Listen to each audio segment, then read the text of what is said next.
abran su corazón para recibir la palabra de Dios. Y le doy el lugar a nuestro hermano, Pastor David. Dios le bendiga, iglesia. ¿Cómo estamos? Bendecidos. ¿Y cómo no vamos a estar bendecidos, mis hermanos? Si vencimos contra el tiempo, contra el frío, contra cualquier circunstancia. Amén. Amén. Amén. Aleluya. Hermoso es nuestro Dios. Usualmente, iglesia, comenzamos con Primera de Timoteo. Ahora que estamos con esta serie de la apostasía, empezamos siempre con Primera de Timoteo 4:1, pero en esta ocasión vaya a Efesios. Habla de lo mismo, pero para comenzar con algo diferente, porque hay algunas personas que se aburren de siempre arroz, ¿verdad? Hay unos que se aburren muy pronto, así es que vamos a cambiarle para que sepa la comida de Dios bien sabrosa. Amén. Amén. Aleluya. Ya está ya en Efesios 4, Efesios capítulo 4. Vamos a estar dando lectura del 11 al 14.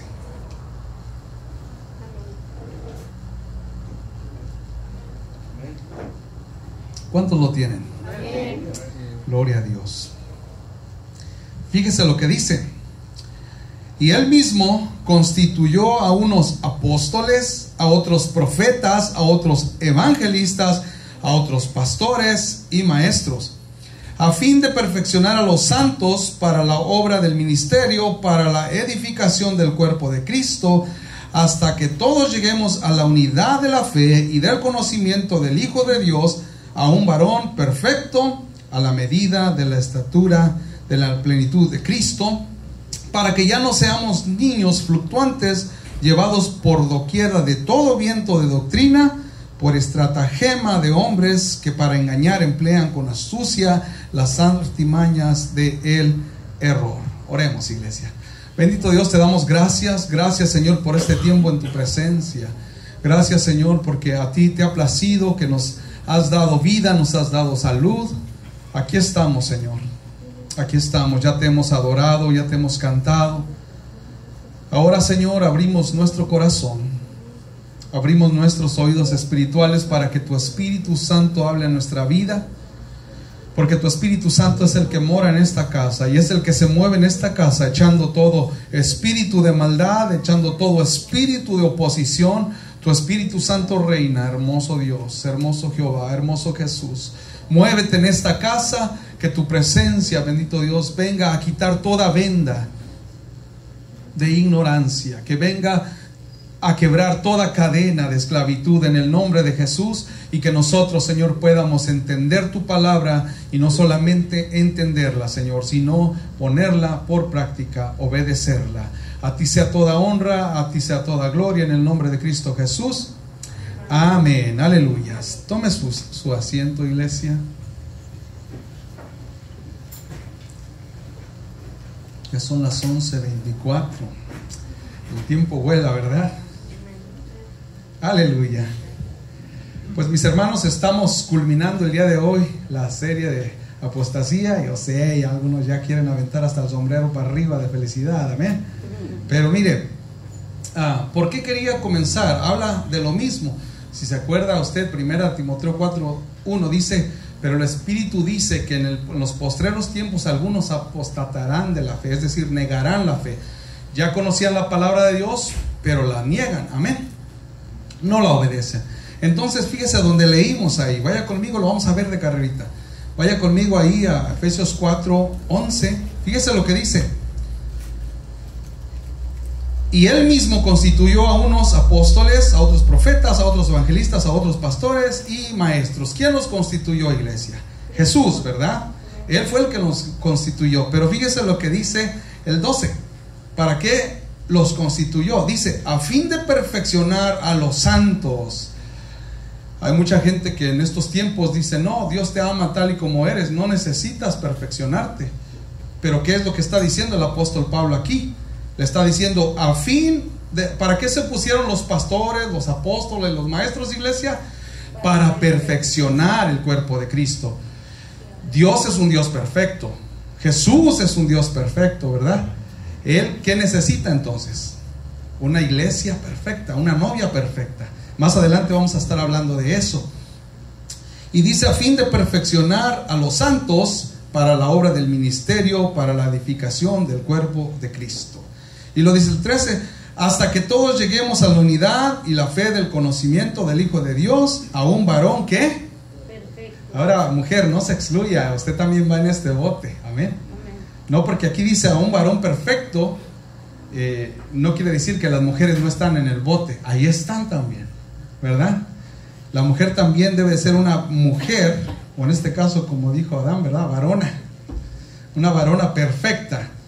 Y luego dice, a la medida de la estatura de la plenitud de Cristo. Pero fíjese, en este 14 es en el que quiero que se quede pensando, porque es similar al que leíamos al principio, que estuvimos viendo por varias semanas.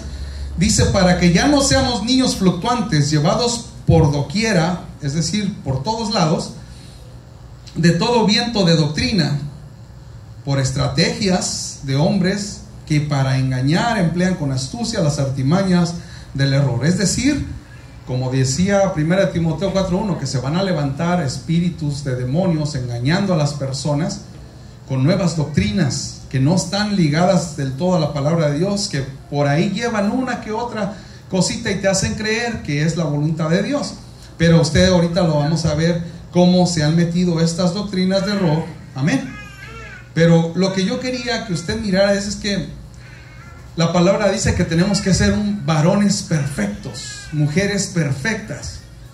Hay mucha gente que te va a decir que no te preocupes, pero es que, ¿cómo se lo explico? Si lo tomamos desde un punto de altivez, se oye mal, ¿verdad? Porque Dios no quiere a los altivos. Pero aquí está hablando de cambios.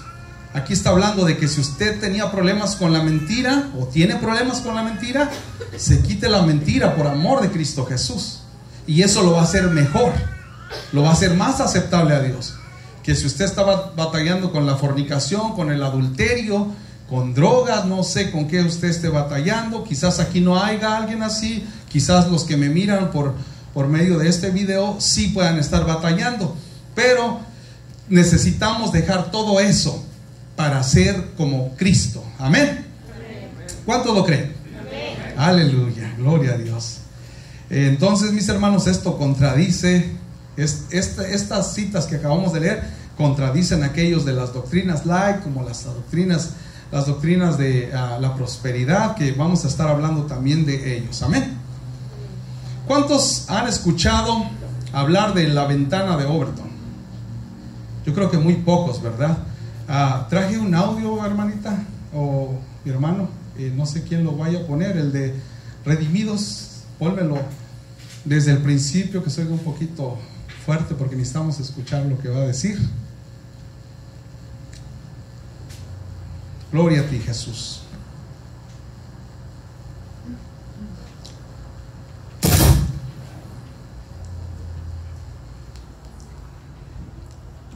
Solo el audio, no necesitamos la imagen.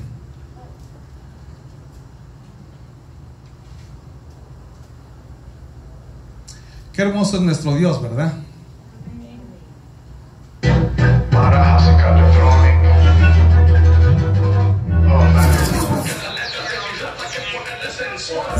Hola, mi nombre es Redimido. Es que nos han pasado por la ventana de Overton y no quiero terminar como la historia de la rana hervida. Ahí está bien. Ahí está bien, gracias. ¿Escuchó lo que dijo al principio? Mencionó la ventana de Overton, ¿verdad? ¿Y qué dijo? Es que no quiero terminar como, ¿qué? La rana hervida. ¿Se acuerdan que ya hemos hablado? Una vez mi hermana Blanca habló de eso, de que muchas veces, bueno, usted ya lo escuchó, no se lo voy a volver a repetir para no tomar más tiempo, amén. Pero, mis hermanos, la ventana de Overton es una teoría, y no es meramente una teoría, sino también una práctica, que todo esto comenzó en la política. Es decir, esta ventana incluye varias series de requisitos que el gobierno o los políticos usan para ver qué se va a pasar como ley o qué no. Amén. Yo sé que muchos no habían escuchado de esto, pero muchas veces es por petición del público, del pueblo. A veces el pueblo lo pide, ¿verdad? Pero muchas veces, y casi la mayoría del tiempo, es porque ellos quieren implementar algo. Amén. Entonces, imagínense qué tremendo. Nos van metiendo las cosas poco a poco. No sé si usted recuerda, hace unos años usted miraba videos o anuncios comerciales en la televisión y enseñaban una familia contenta y hermosa, ¿verdad? Para venderle algo. Y después empezamos a ver cómo metían a dos hombres y ya, pero aunque no se agarraban de la mano, aunque no pasaba nada, y ya, ¿verdad? Iban entrando sutilmente. Ahora lo que hemos mirado últimamente en la televisión, ya descaradamente, ahora pues nos damos cuenta que ya todo cambió, ¿verdad? No quiero ser tan específico porque luego se toma horas en mi video en subir, ¿verdad? Porque todo lo están revisando. Amén. Pero aquí trabaja la ventana de Overton. Nos quieren ir metiendo cosas sutilmente, despacitos, hasta luego quedar como la rana hervida. Que ya cuando nos damos cuenta, ya lo implementaron, ya lo hicieron. ¿Por qué? Porque podían, ¿verdad? Porque es un plan. Yo sé, Satanás está involucrado. Muchas veces decimos, Satanás me está atacando, hermano. Así decimos, ¿verdad? Pero hermanos, a menos que usted sea un apóstol Pablo, Satanás lo va a atacar a usted. Satanás está allá con los altos dirigentes, él está trabajando, él no es como Dios. Dios está donde quiera. Él ahorita está aquí mismo y está allá en Japón. Hasta allá está en Israel, amén. Él puede estar en todo lugar. Satanás no, él se tiene que transportar así como se transporta usted. Quizás a una velocidad más rápida, pero él no está aquí, ¿verdad? Sino que él tiene, como todo, ¿verdad? Hay rangos, tiene sus demonios, tiene sus potestades para atacarle a usted, para ponerle, para que no llegue al servicio. Y eso, ¿verdad? Amén.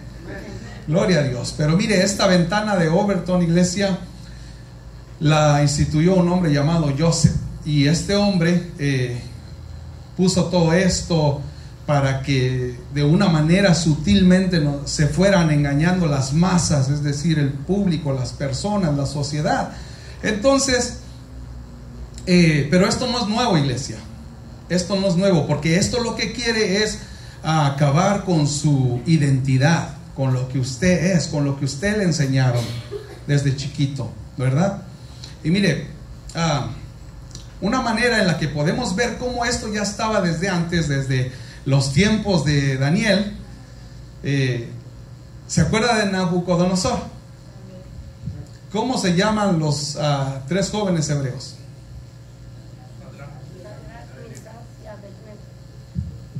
¿Se da cuenta? Nos lavaron el cerebro, porque esos no son los nombres que les dieron sus padres judíos. Esos son los nombres que le puso Nabucodonosor. Amén. Porque los nombres de ellos eran Ananías, Misael y Azarías. Esos son los nombres de ellos. Y de esta misma manera trabaja la ventana de Overton.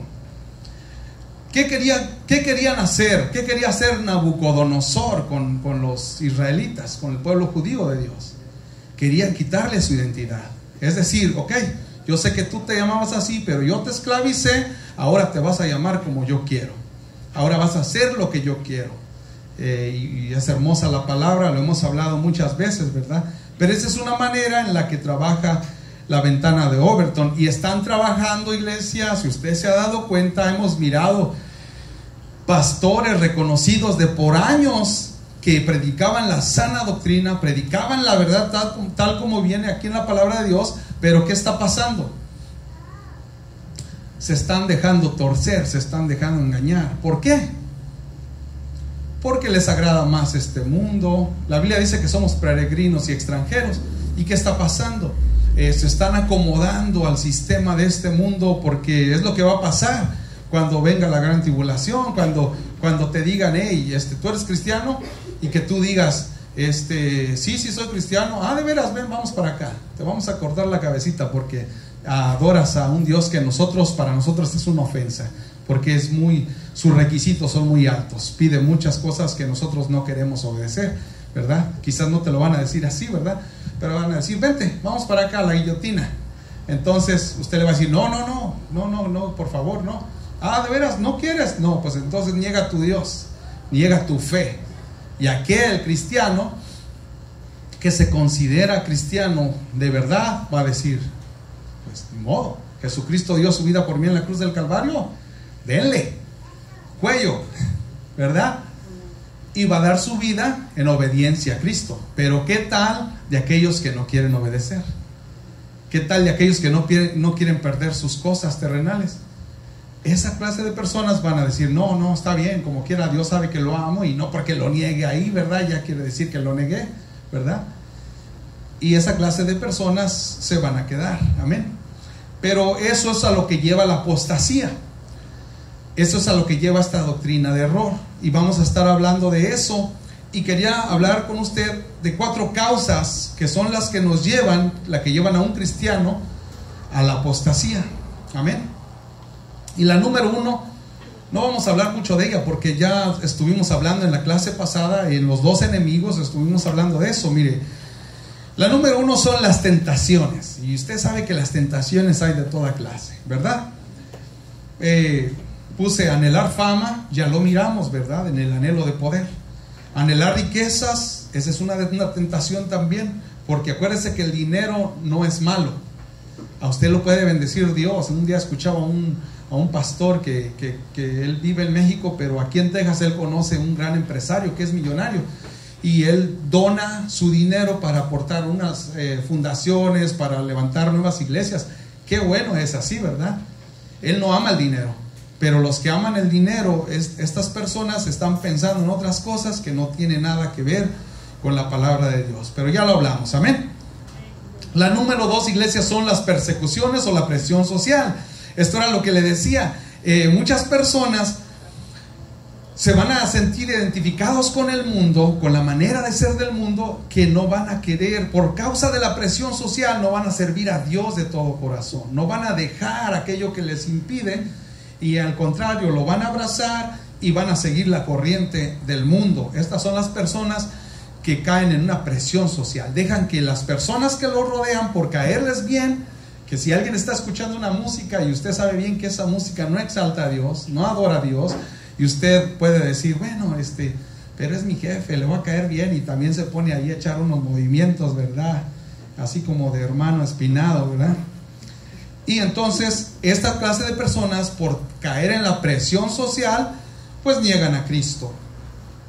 Y eso es una manera en la que las personas van cayendo en la apostasía, en esta doctrina de error. Amén. Donde sí me quiero detener más, iglesia, es en la tercera, en los engaños. Porque acuérdense lo que dice. ¿Quién tiene ahí por ahí? Primera de Timoteo 4:1, que me la lea, por favor. Primera de Timoteo 4:1.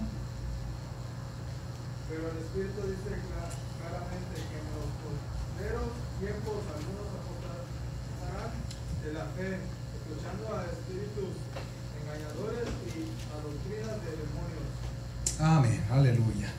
¿Se fijó, iglesia? Espíritus engañadores. Amén.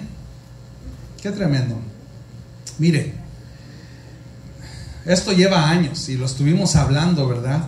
Estuvimos hablando al principio cuando comenzamos esta serie de apostasía. Y algo que me llevaba a pensar es que en cierta ocasión yo estaba viendo un programa de televisión, porque esta cadena de televisión es cristiana. Y estaba viendo esta cadena de televisión y aquel hombre decía, pacta y Dios te va a bendecir. ¿Cuál es tu necesidad? De acuerdo a cómo sea tu necesidad, tiene que ser tu pacto con Dios. Perdón. Y entonces, este hombre decía, pacta con Dios. Dios te va a responder. Dios trabaja también por medio de tus ofrendas, de tus pactos con Dios. Y decía, llama al número que está aquí en pantalla y Dios te va a bendecir. Eso que necesitas, Dios te lo va a cumplir. Y algo que me llamó la atención, porque les gusta tergiversar la palabra, les gusta torcerla, les gusta cambiarla. Entonces decía este hombre, Jesús era rico. Jesús era rico, dice. ¿No ha leído ahí en la escritura que hasta se repartieron en 4 partes las vestiduras de maestro? La vestimenta que Jesús usaba era tan fina, era de un material tan exquisito, desde que mejor lo sortearon, es decir, lo echaron al azar, lo rifaron entre ellos a ver quién se lo ganaba, y el que salía es el que se lo llevaba porque estaba muy hermoso. Y luego la gente que no estudia, que no lee la palabra, dice, pues sí, verdad, es cierto, tiene razón este hombre, es cierto, Jesús era fino, portaba vestiduras caras y finas, pero como le digo, iglesia, esas son mentiras para llevar a la iglesia, para llevar al pueblo a que crea lo que no es. Porque ahorita vamos a verlo. Mire, vaya conmigo allá a Lucas 23:11. Lucas 23:11.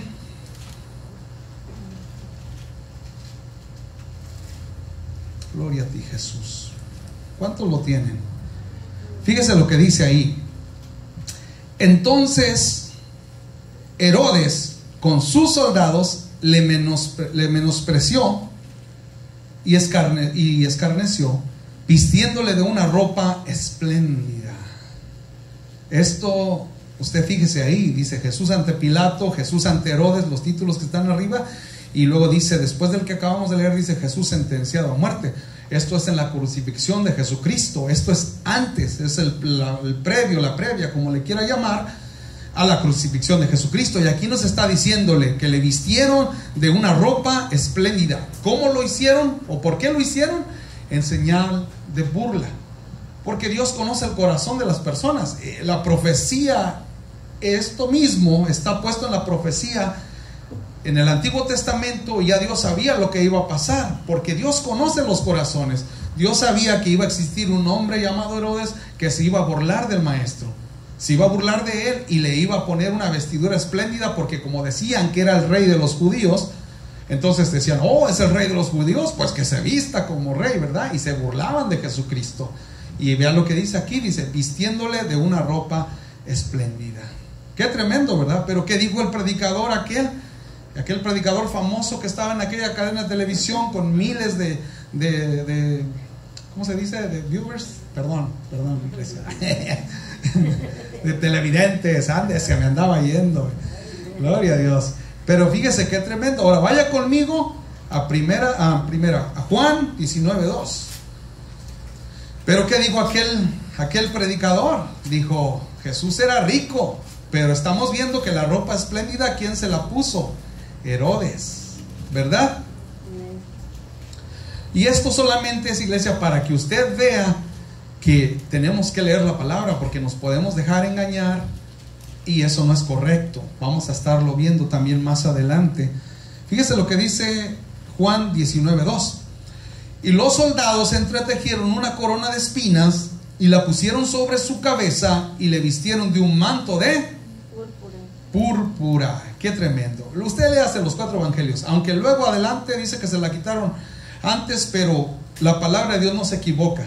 Está bien claro aquí que Jesús no portaba esa clase de vestimentas. Para eso vamos a comprobarlo, y vaya a Mateo 8:19. Vamos hasta el primero de los evangelios. Mateo 8.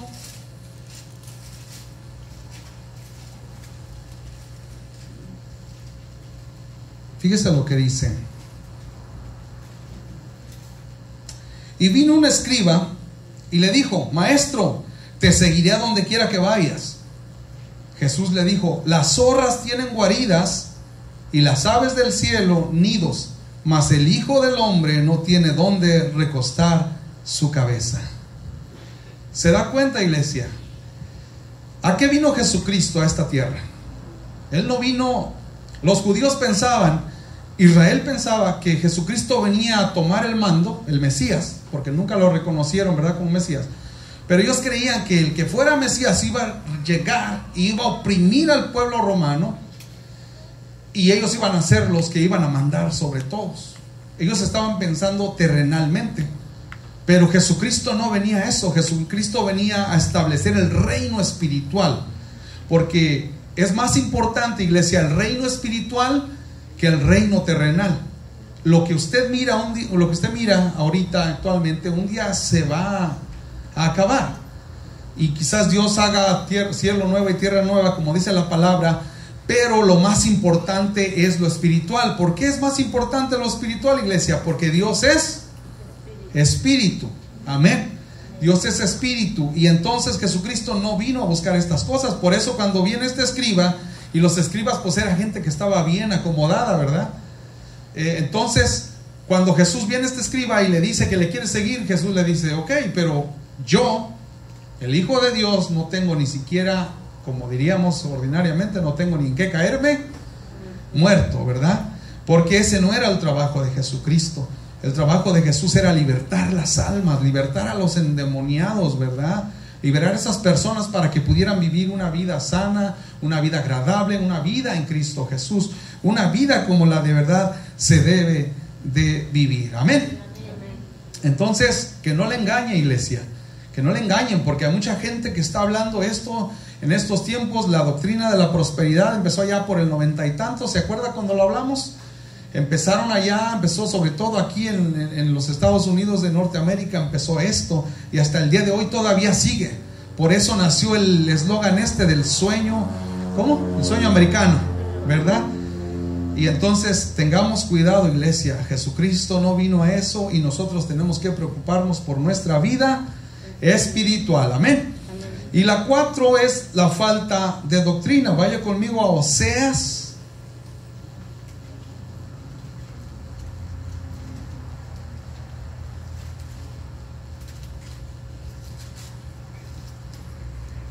Cuatro, 6, es muy común, es muy famoso este texto, se usa muy a menudo por predicadores de sana doctrina.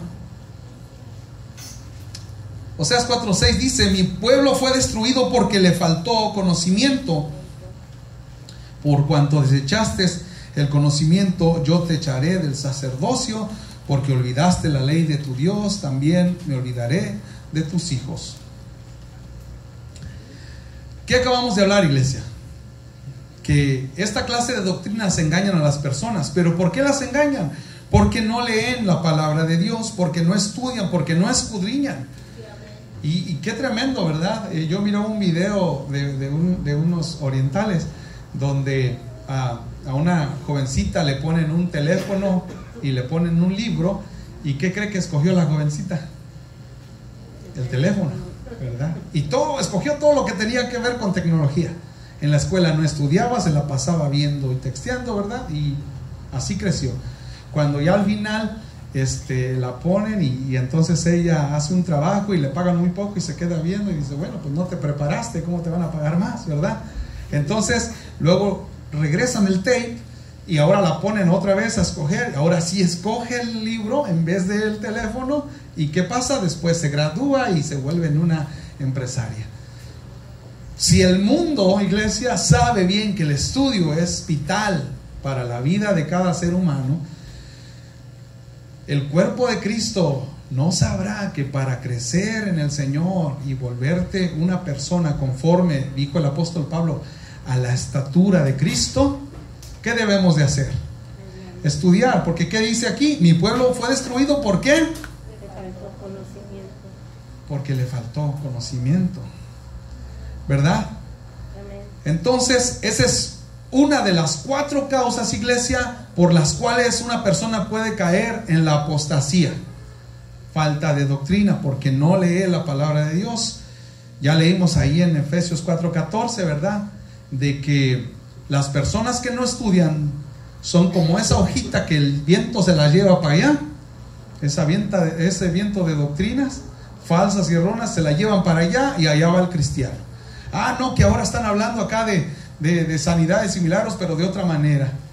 Usted los ha mirado, ¿no? De una manera que se mira bien falsa. O sea, como según ellos se están sanando a las personas, pero es algo, se siente, ¿verdad? No se siente que Dios está en ese lugar, pero es una manera de engañar a las personas, y por eso uno debe de leer la palabra, amén, para no ser arrastrados, para que los hombres con sus estrategias, sintiéndose muy inteligentes, no le engañen y después le trasquilen, quitándole lo que Dios le ha dado. Y no solamente estoy hablando quizás monetariamente, pero a veces hasta la paz y la tranquilidad y la salvación.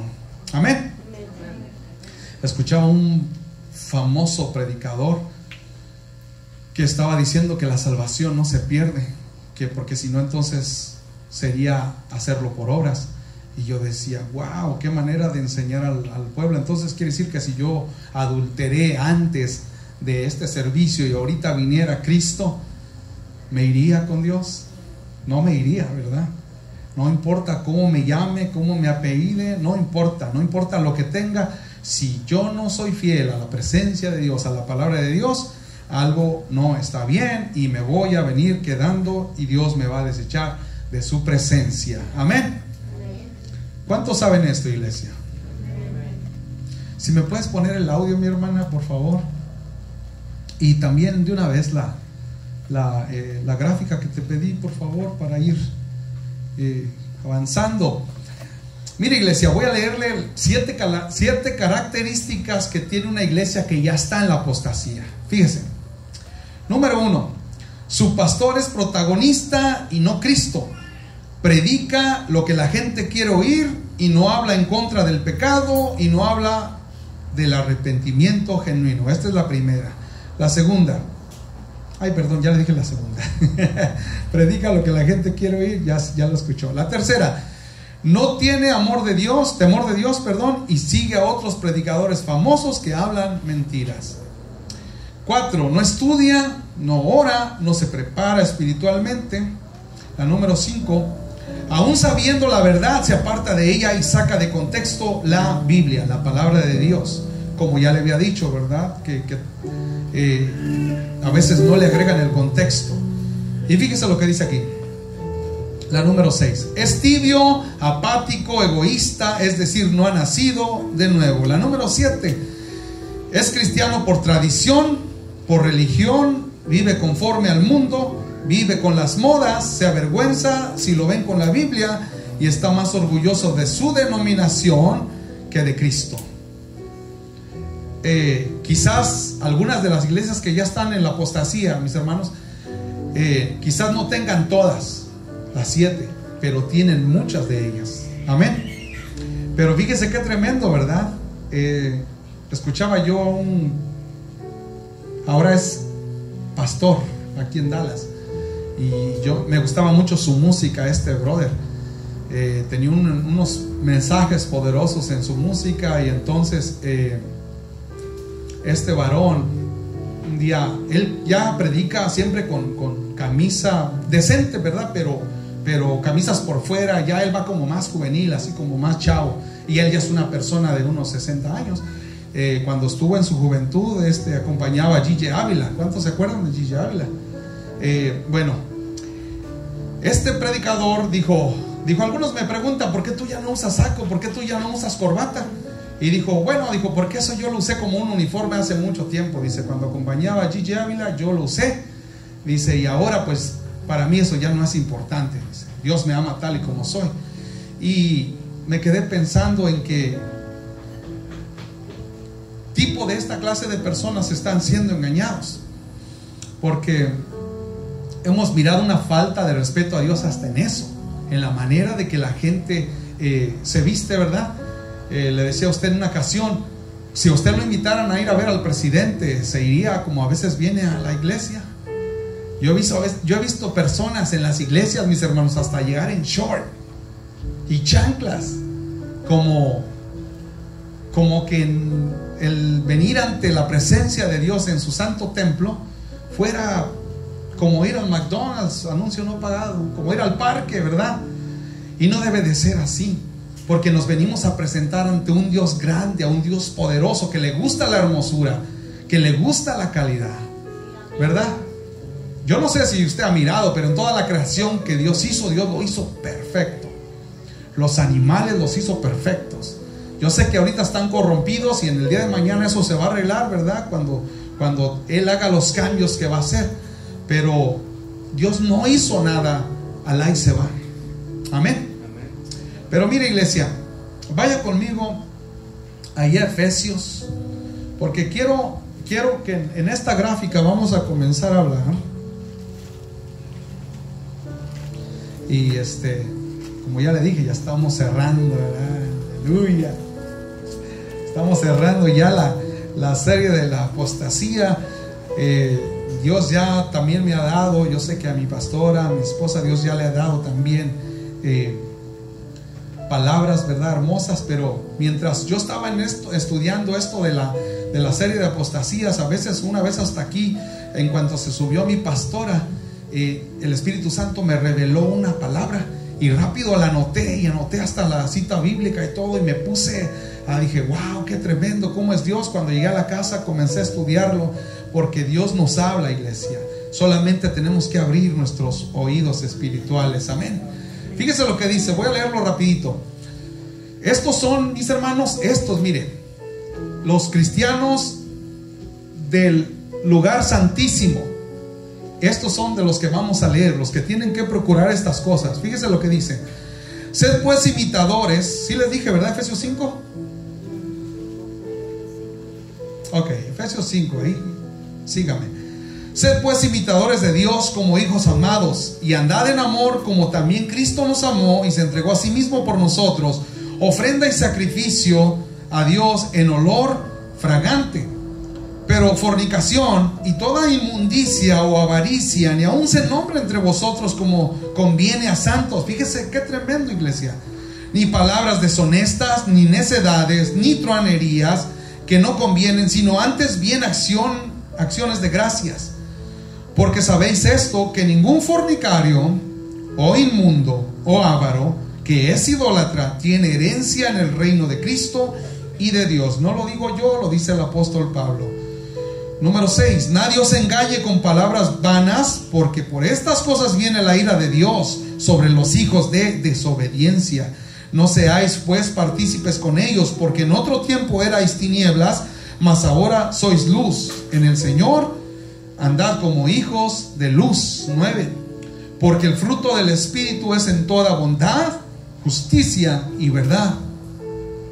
10, comprobando lo que es agradable al Señor, y no participéis en las obras infructuosas de las tinieblas, sino más bien reprendedlas. ¿Qué debe de hacer el cuerpo de Cristo, iglesia? Reprenderlas. ¿Y qué dice? Que ningún fornicario, ni idólatra, ni avaro, dice que va a entrar al reino de los cielos. Es decir, no tiene parte con el reino de los cielos, no tiene parte con la santidad de Dios. Amén. Qué tremendo, ¿verdad? Y esto es lo que debemos de hacer los cristianos del lugar santísimo. ¿Se acuerda que ya hace un tiempo, yo creo que ya del año pasado fue, que di esta clase de donde estaban los atrios, cómo Dios había diseñado todo, y estaban los atrios, estaba el lugar santo y el lugar santísimo. Los atrios era donde se hacían los sacrificios, el lugar santo era donde se quemaba el incienso, y en el lugar santísimo era donde estaba la presencia, la chequina de Jehová. Y ahí es donde el cristiano verdadero debe estar, en el lugar santísimo. Ahí donde está el círculo amarillo, ahí es donde debe de estar el cristiano verdadero, el cristiano que se guarda en santidad, que se guarda en obediencia, aquel que obedece la palabra de Dios tal y como es. Amén. Pero mire, hermano, hay una apostasía que es irreversible. Si la mira hasta aquí abajo, es esta de aquí, la apostasía irreversible. Y vaya conmigo ahí a Hebreos, ahí está, en Hebreos.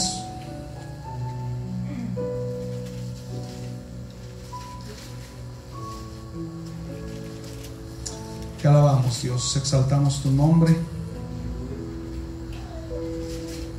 Hebreos 6, del 4 al 6 dice: porque es imposible que los que una vez fueron iluminados y gustaron del don celestial y fueron hechos partícipe del Espíritu Santo, y asimismo gustaron de la buena palabra de Dios y de los poderes del siglo venidero, y recayeron, sean otra vez renovados para arrepentimiento, crucificando de nuevo para sí mismos al Hijo de Dios y exponiéndole a vituperio.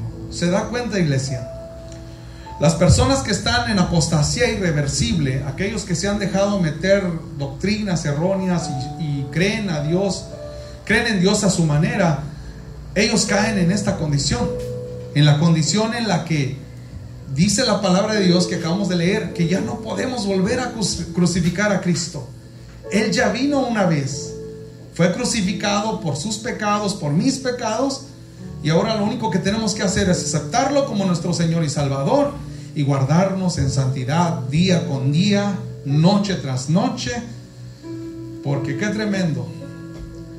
A veces durante el día andamos bien enfocados en nuestros quehaceres, en nuestros trabajos, pero en la noche es cuando los demonios están bien fuertes y es cuando empiezan a sembrar pensamientos de maldad, pensamientos sexuales, pensamientos perversos, y uno lo que debe de hacer es guardarse en todo tiempo, iglesia. Amén.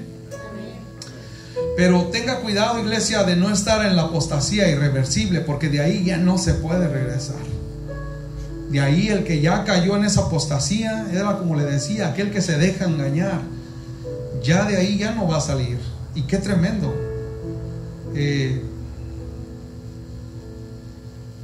Cuando una persona cae en la apostasía irreversible, iglesia, ya solamente lo único que le queda es esperar el juicio de Dios, que va a traer, como decía un predicador, el día grande de Jehová. Y muchas veces cuando pensamos que dice el día grande de Jehová, pensamos que es un día hermoso, y no.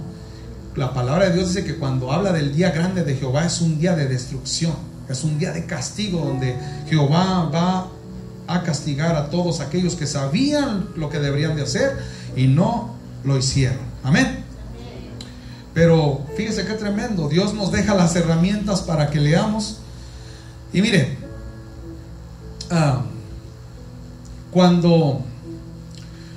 ¿cómo sería una iglesia en la apostasía, iglesia? ¿Cómo sería un remanente en apostasía? Sería como aquella novia que ama a su novio, ¿verdad? Y luego el novio se retira por un tiempo, se va de viaje, pero mientras el novio está afuera, la novia conoce a otros hombres y empieza a besarse, empieza a faltarle al respeto a su novio, ¿verdad? Y entonces ya, cuando llega el novio, yo creo que ella piensa, ¿verdad?, que él, ni se va a dar cuenta, ¿verdad? Llega el novio, y como el novio todo lo sabe, todo lo ve, todo lo escudriña, ¿qué va a pasar? ¿La va a tomar como esposa? Póngase usted en esa situación.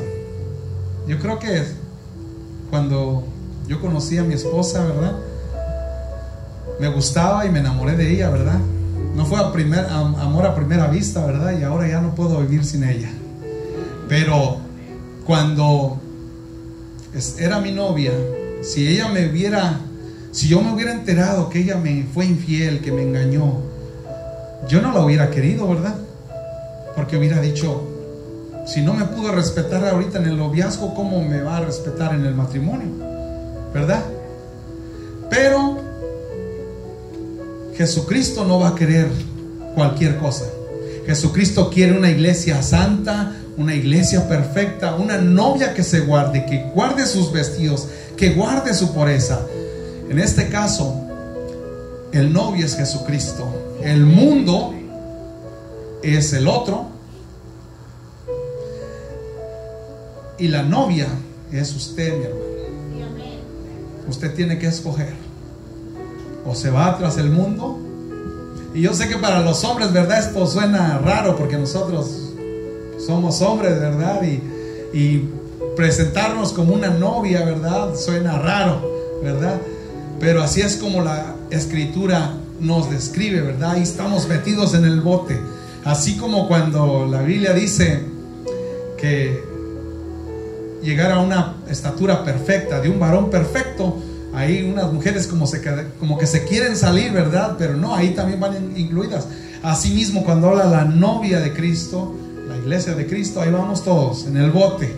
Así es que tenemos el mismo compromiso y la misma responsabilidad para guardarnos para nuestro Dios. ¿Cuántos dicen amén? Amén. Mire, iglesia, esto de la apostasía no es nuevo.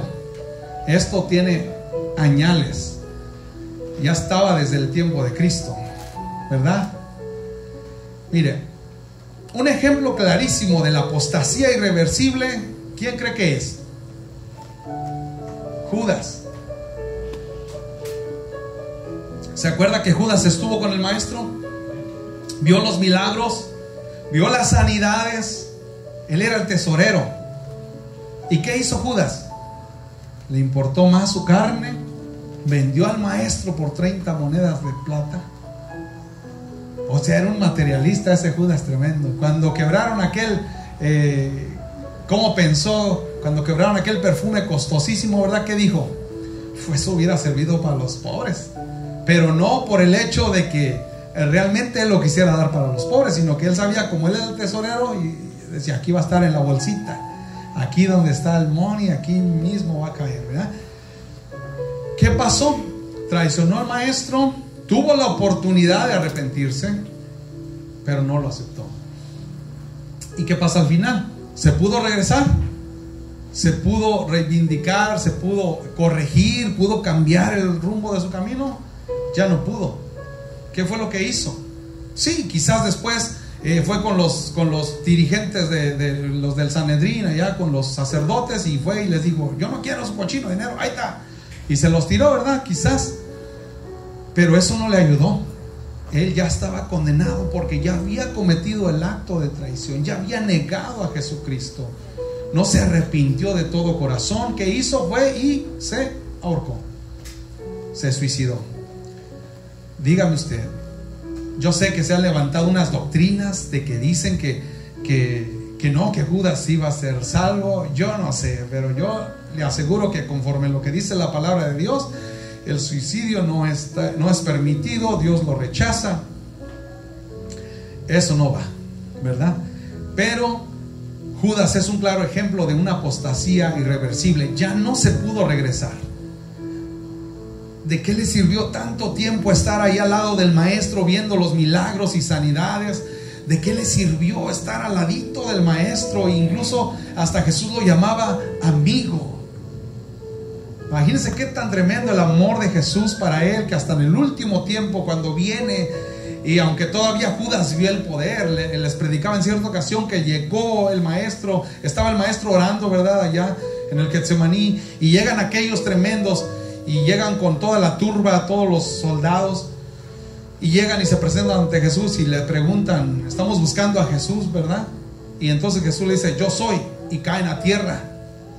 Ahí todavía se manifestó el poder de Dios enfrente de los ojos de Judas, pero él ya tenía una misión, él ya estaba ya cauterizado de su mente, ya no percibía. Y eso es lo malo, iglesia, que una persona, una congregación, una iglesia, por más grande que sea o por más chica que sea, cuando ya está dentro de la apostasía, ya no mira, ya no lo puede discernir, ya no lo puede reconocer. Y eso es lo feo, porque Judas tenía al mismísimo Dios encarnado al lado de él, comía con él, y aún así de nada le sirvió. No pudo regresarse de la apostasía irreversible. Pero hay buenas noticias. Hay una apostasía que sí es reversible, y te tienes que dar cuenta antes de que pase. ¿Qué dice la palabra de Dios ahí en San Juan 3:16? Porque de tal manera amó Dios al mundo, que ha dado a su Hijo unigénito, para que todo aquel que en él cree no se crea, mas tenga vida eterna. Se está desinflando. Fíjese qué tremendo, ¿verdad? ¿Sabe quién es un ejemplo clarísimo de la apostasía reversible? Que ya estás allí, pero te puedes salir. Pedro. ¿Se acuerda que Pedro estaba igual que Judas? Estaba con el maestro, andaba para todos lados, él vio los milagros y sanidades. Incluso cuando después de que Jesús despliega su poder ante estos soldados y caen a tierra,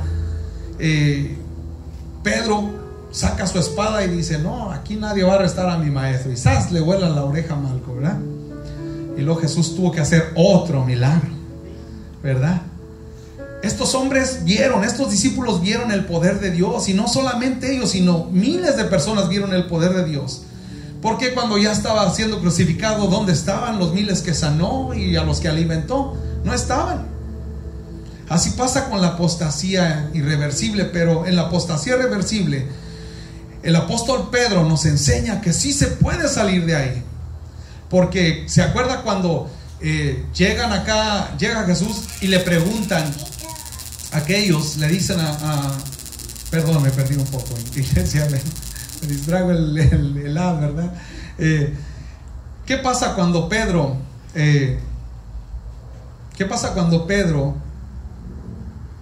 estaba con el maestro?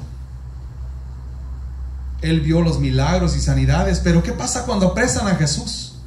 ¿Qué pasa cuando ya Jesús es apresado y latigueado y todo, y le preguntan, y ahí anda Pedro siguiendo, ¿verdad? A ver qué va a hacer del maestro, ¿verdad? Llega Pedro y se junta con unas personas, ¿verdad? Y le dicen, hey, tú eres de ellos, ¿verdad? Y dice, no, yo no soy. Y tú eres, ¿verdad? No, y la tercera vez hasta maldijo Pedro. Dijo, no, que imagínense, ¿qué es una maldición, iglesia? ¿Qué es maldecir? No se las imagine porque va a pecar, ¿verdad? Pero imagínense qué tremendo. ¿Cómo llega esto al punto, iglesia?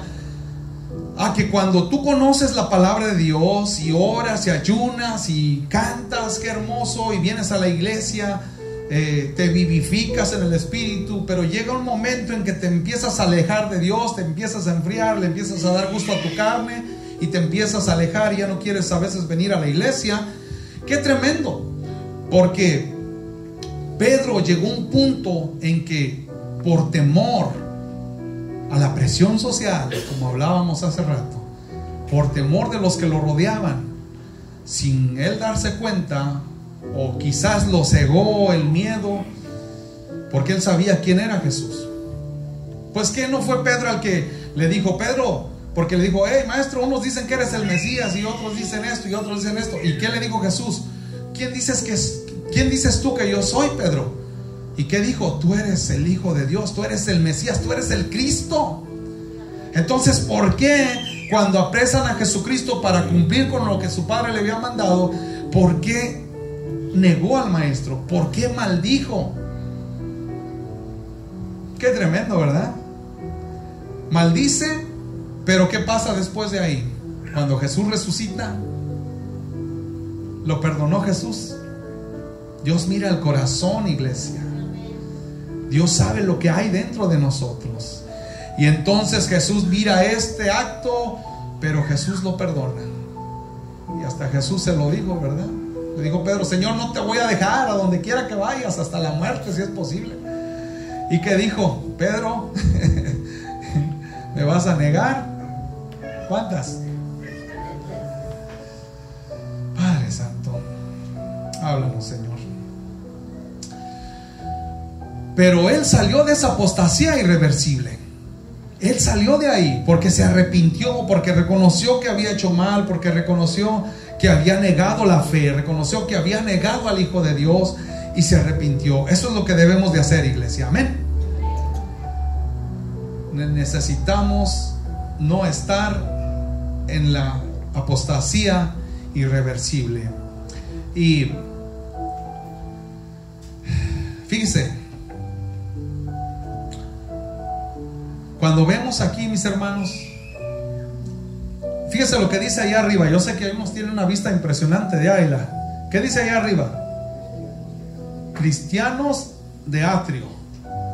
Y luego están los cristianos del lugar santo y están los cristianos del lugar santísimo. ¿Quién me puede leer Romanos 9:27? No, mejor Romanos 11, por favor.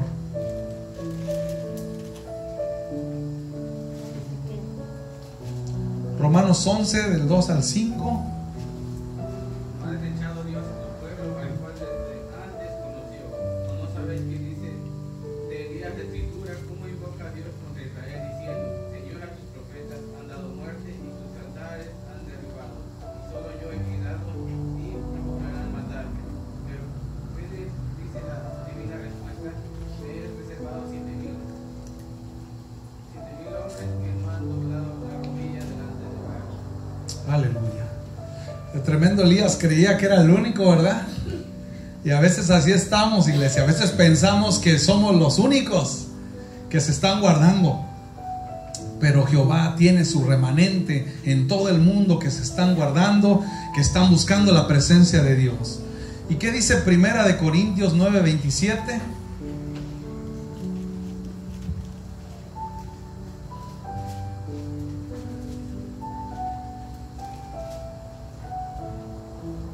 Por lo cual, si lo hago de buena voluntad, recompensa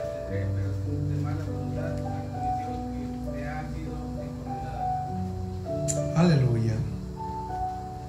¿Qué dice ahí adelantito, mi hermano? Primera de Corintios 10:12. Así que el que piensa estar firme, mire que no caiga.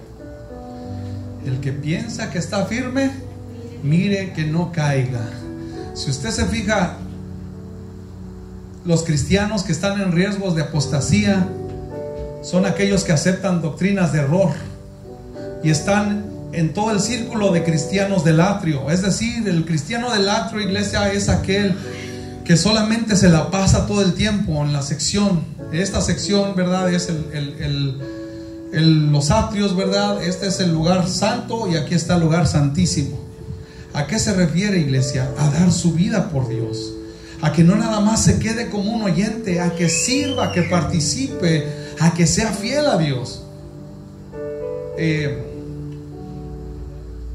Si muchas veces batallamos en leer la Biblia, batallamos en meternos en la presencia de Dios, y si no venimos a la casa de Dios en los servicios que están estipulados, ¿cómo nos vamos a llenar de la presencia de Dios? O muchas veces agarramos lo que nos conviene, nos vamos a primera de Juan 4:8, Dios es amor, y ya nos quedamos con esa. Pero muchas veces cuando usted viene a la casa de Dios por medio de cada uno de los que sirven predicando aquí, Dios le va a hablar a su vida, Dios le va a hablar a usted, porque Dios le ama, Dios quiere cambiarlo, Dios quiere libertarlo, Dios quiere irle quitando aquellas ramitas que están extras y que no le sirven. Amén. Pero ¿qué decía el apóstol Pablo? Aquel que crea que está firme, mire que no caiga. Y lo que dice aquí esta nota es que estos cristianos están en tibieza, en pecado, pero dispuestos al arrepentimiento. Debemos de buscar la presencia de Dios. Amén. Los cristianos del lugar santísimo son aquellos que todo el tiempo están enfocados en la palabra de Dios, sirviendo a su Señor porque quieren agradarle. ¿Usted quiere agradarle a Dios, iglesia? ¿Usted quiere servirle? Búsquelo de corazón. Tenga cuidado con lo que escuche. Póngase de pie. Tenga cuidado con lo que escucha. Yo sé que ahorita, en estos tiempos, antes, usted, para escuchar a un siervo de Dios que era reconocido, usted tenía que ir a otra ciudad, tenía que ir a otro estado. Hoy en día, así, a la voz de ya, podemos ver cualquier predicador donde quiera que usted esté. El riesgo, iglesia, ¿qué decía Primera de Timoteo 4:1? Que en los últimos tiempos iban a levantar lobos rapaces, espíritus engañadores con doctrina de demonios. ¿Qué debe de hacer usted? Leer su palabra. No caiga en la apostasía deslizante, porque los que están en el atrio, que nada más vienen de vez en cuando y no se llenan en sus casas, no se llenan en su vida diaria, están deslizando hacia la apostasía irreversible. Y como Judas, muchos ya no van a salir de ahí. Es mejor estar en el lugar santísimo, en la chequina de Jehová, en la presencia de Jehová. Amén. Yo dejo este lugar, iglesia. Mi hermano Martín con ustedes, pastor de jóvenes. Gloria a Dios.